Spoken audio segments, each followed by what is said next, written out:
I have had an issue where I'll start the stream and it'll say it started, but it'll skip like the first section. I don't know why it does that. Been trying to fix that, but I have not had any luck so far. But today we're going to be kind of reviewing what we did a couple days ago, which is network attacks. We're going to be talking about it. I'm going to try to take my time. I'm going to try to take longer on it. We're going to try to spend more time on it. That way,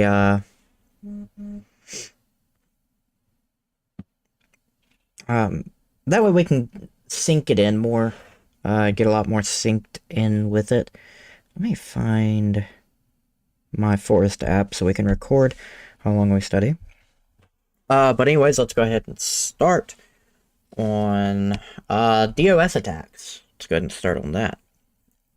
I'm sorry. I didn't get much sleep yesterday, so it's been like, today's been not too bad. Definitely could have been better, could have been more productive, but it's fine.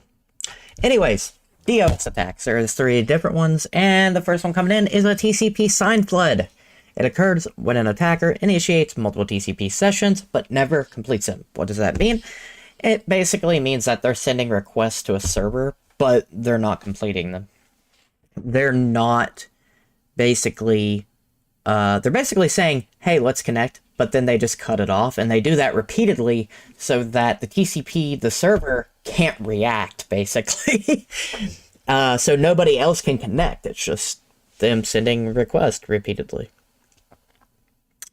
And then there is the Smurf attack, which I have trouble understanding, to be completely honest. It occurs when an attacker sends a ping to a subnet broadcast, apparently, to a subnet broadcast address with the source IP spoofed to be that of the victim server. So basically someone's acting like, okay, let's reread that. Occurs when an attacker sends a ping to a subnet broadcast address. So they're sending a ping to a broadcast address with the source IP spoofed. So they're acting like someone else sending a ping to a broadcast address so that they can basically, I guess, get information. Can get information from I guess it's a good starting point for a hacker, apparently, but that's all I can go with. Then the last but not least DOS attack is the denial of service attack, the most popular one on my opinion. And that is where you have a botnet, a beautiful, beautiful botnet, where basically you have a collection of computers called zombies that attack a server sending, I want to say, TCP requests. I guess it just depends on what type of requests they're sending. But what it says on here is it occurs when an attacker uses multiple computers to ask for access to the same server, which causes the server to get overloaded, basically. So it asks for access, multiple computers asking for access from the same computer, and then that server getting overloaded with requests, pretty much. And that is what that is. Okay, now we're going to talk about some general network attacks. You got your on-path man-middle attack. Basically, you're in a session with another computer, another server, whatever, and they're spying on the communication. Then we have session hijacking. Occurs when an attacker guesses the session ID that is in use between a client and a server and takes over the authentication of the session. So they take, yeah, basically. Then there's DNS poisoning, which I like. Basically occurs whenever an attacker manipulates the URL address. So let's say it's Google. You go to Google, right? So you go to google.com, but it redirects you to a different website that looks like Google, but is actually not Google, and that website puts a bunch of viruses on your computer. That is basically what DNS poisoning is. As to why they put on DNSSEC on here, I have no idea. basically DNSSEC is just a security feature for DNS, for a DNS, I guess, server or DNS web URL. I'm sorry, I don't know what's wrong with me. But yeah, basically it protects your web address from getting DNS poisoned. And then there's the rogue DHCP server. A rogue DHCP server is a server that is not under the control of an administrator, of a legit administrator, and it's just out there, I guess. And then, so it could be definitely harmful to your computer. And then there's spoofing. Spoofing is basically acting like you're someone else. And just give me one moment.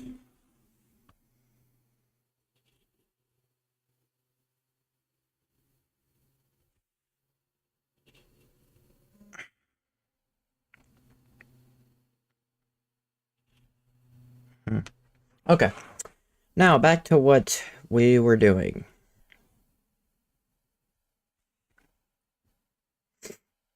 Occurs when an attacker... So spoofing, the actual definition of spoofing, it occurs when an attacker masquerades as another person. So basically they falsify their identity. IP spoofing is exactly what you think it is. It's modifying your IP address to make someone else think that you're someone else, so pretty much modifying your source address to make it a different IP address, which is basically what VPNs do. Then there's MAC spoofing, same thing. You change your MAC address to make your computer look like a different computer. A very good skill. A very good skill. I don't know what you can do to change that, because usually a MAC address is hard. I don't know how you do that unless they make special software to do it, because usually a MAC address is burned into your NIC. So maybe you can buy a special NIC to change it. I don't know. I'm sure there's ways to do it. I'm sure there is. Then there's MAC filtering. Basically, what a MAC filter does is you have a black list, you have a white list. With a black list, it blocks all the MAC addresses of other computers you do not want. With the white list, it gives access to all those computers. There is also ARP spoofing, sending falsified ARP messages over a local area network. ARP spoofing attack can be used as a precursor to other attacks. That's why it's so dangerous. So make sure to set up good VLAN segmentation within your network. And those of you who don't know what VLAN segmentation, from what I understand of it, now I can't say I'm a professional, because I'm not a legit network engineer. I'm studying it right now so I can be Network Plus certified. But from what I understand, VLAN segmentation is basically kind of like subnetting. You're splitting up your VLANs into separate virtual networks, so that, let's say, for example, you have one segmentation that's for guests. So you call that VLAN segmentation guests. And then you have another VLAN segmentation separate from the guest segmentation called administrators. And that's, so that kind of tells you the difference, tells you what a segment is. And of course, there's actually something called, that actually leads us on to VLAN hopping, which is the ability to send traffic from one VLAN into another, essentially bypassing segmentation. So basically, let's say you are on the guest network, and let's say it's some sort of bad code, and they're like, you know what, let's send it over to an administrator. But I'm sure there's stuff out there for that, but that does pretty much allow you to bypass the segmentation. But I'd say the only people that know how to do that are very, very good hackers. So, and then there's double tagging, essentially interfacing on someone's network, connecting to an interface on a switch using access mode with the same VLAN as the native untagged VLAN on the trunk. So pretty much interfacing with a switch and getting into the VLANs, pretty much is what that's saying. Then there's switch spoofing, attempting to conduct a dynamic trunking protocol negotiation. Disable dynamic switch port mode on your switch ports. Now, dynamic trunking protocol, I feel like I've read about it, but not enough to be able to explain it to you guys here. I'll definitely have to go back and review that so I can explain it to you better. And after we get, and that's basically all of the spoofing, basically pretending to be someone else that you're not, because that's pretty much what the definition of spoofing is. Now we're going to move on to malware, probably my favorite section, because it's always good to know about malware and be self-aware of malware, especially since there's so much of it out there today. I'd say the one thing you want to be aware of on social media is definitely spoofing, because there's so many fake accounts, people trying to be someone they're not. And then you click on it, and that's where you let the malware in your phone, and it just gets worse from there. So now we're moving on to malware. Malware is designed to infiltrate your computer system by injecting bad code to without the user's consent. So basically, it's sending code. Let's say you download an application. The application looks fine to you, but it's actually injecting code in the background. That's basically what malware is. Then, moving on, under the malware section, we have viruses. Viruses are made up of malicious codes that is run on a machine without the user's knowledge. And it actually infects your machine whenever you use the software. So basically, as you're using the software, it injects your system. And that's because with a virus, it doesn't self-replicate like a worm. A virus actually has to be used to self-replicate. And then a worm, very dangerous, like a virus, replicates, but without user interaction. So that makes it very dangerous. And then the fun Trojan horses, a piece of software that is disguised as a piece of harmless software, but in the background it's actually doing harm to your computer. So basically, let's think of a game. The game looks harmless, the game looks fun. Let's say it's Brick Breaker. You go online, you find this game, it's free. Oh hey, Brick Breaker, that's cool. You start playing it, you click the start button, boom, that's your first mistake.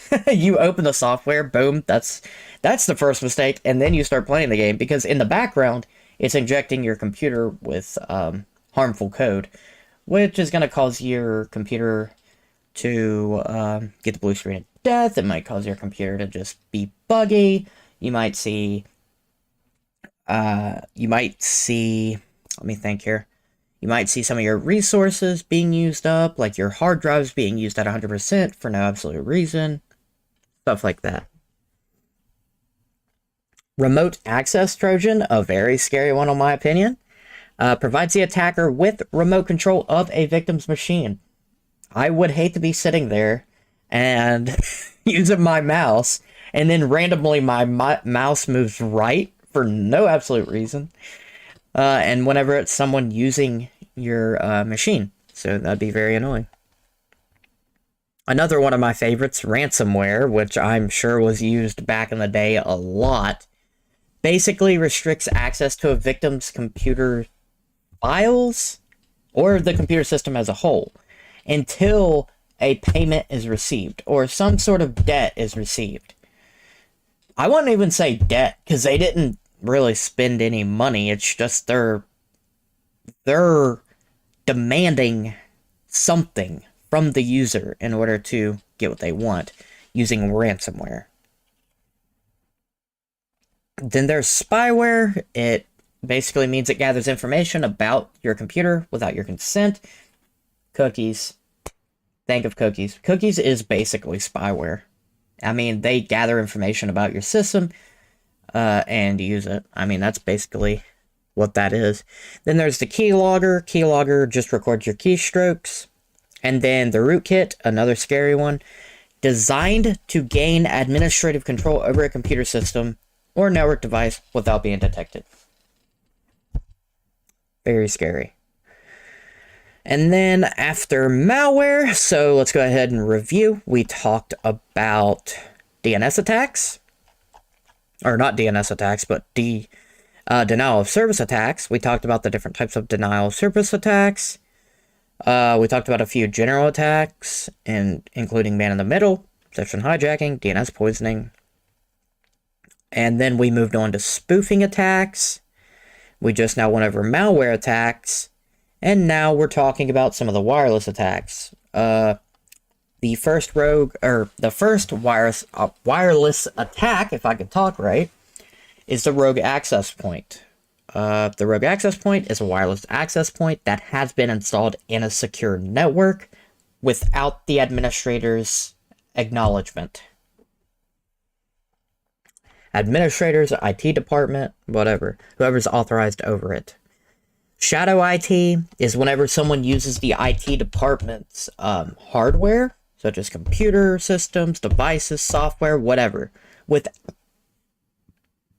I apologize, I had a little hiccup there. But it's whenever someone uses their equipment, their applications, their hardware without explicit approval of the IT's department. Then there's Evil Twin, which is a wireless access point that uses the same name as your own network. Basically trying to get people to connect to it so you can essentially steal their information. Then there's deauthentication, which is a wireless attack. It's called deauthentication. It attempts to interrupt communication between an end user and a wireless access point so they can't connect to the network, basically. Then there's a dictionary attack, whenever someone guesses the password by attempting to check every single word or phrase contained within a word list. That is called a dictionary attack. Do not use anything that looks like a regular word. So, then there's the brute force attack. Tries every possible combination until they figure out the password. Use a longer and more complicated password. So basically what they're saying is, when it comes to dictionary attacks, do not use anything like regular words. When it comes to passwords, and they're talking about brute force attacks, use a longer, more complicated password. So whenever you're making passwords, this is why companies have password policies. Because people can hack passwords easier than you think. Especially since people usually make passwords super easy. And then there's a hybrid attack, a combination of dictionary and brute force attack. And then, last but not least for the wireless attacks, is wireless interception. Captures wireless data packets as they go across airwaves.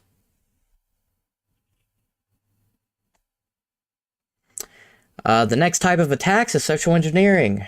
Social engineering is basically any attempt to manipulate a person inside an organization. Or really just anyone using your social skills, to be honest. So another type of social engineering attack is phishing. Basically sending an email out to try to get someone to click on it. And then that basically giving them a virus. Then there's spear phishing. It's a more targeted phishing. Basically, if you're targeting someone specific. Then there's whaling, which is when you're after key leaders of organizations, executives, managers. Tailgating is whenever you follow someone through a secure area without their consent, like someone authorized in a private area. Piggybacking, same thing as tailgating, except the employee does give consent to the person following them. Again, I don't know why they put that, but apparently it's something you need to know. Shoulder surfing, basically observing what's on someone's computer while you're behind them, but them not knowing about it, basically. Then there's dumpster diving, literally going in the dumpsters of a company in order to get confidential information. Then there's the insider threat. So an insider threat is basically a employee, or as I like to put it, disgruntled employee. In some of the books I read, they said it was a disgruntled employee who tries to get back at the company, basically, by hacking them, by stealing confidential information, whatever. but they have network access because they work there. And that's known as an insider threat. And then there's the logic bomb, which I find kind of weird, but it makes sense. It says it's a specific type of malware that is tied to either a logical event or a specified time. So possibly like after they leave, they kind of set a bomb. Like it happens after they leave, so it doesn't seem like it's them, maybe, is kind of how I see that. What was that? But now let's go ahead and go back through so we can do a little summary of what we've went over.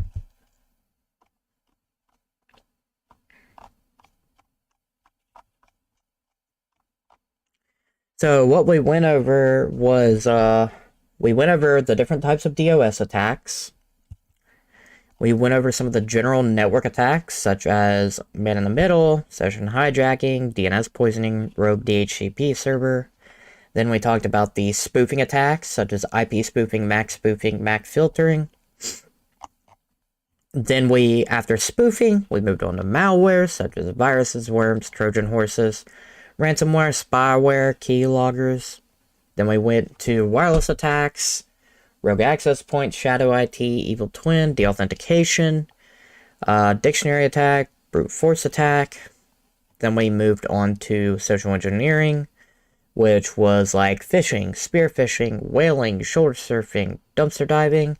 And then for the last two, we talked about the insider threat and the logic bomb.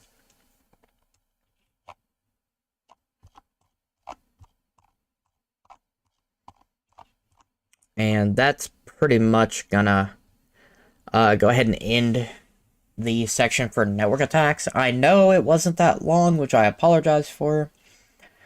But there's really, that's all there is to network attacks, for the Network Plus anyways.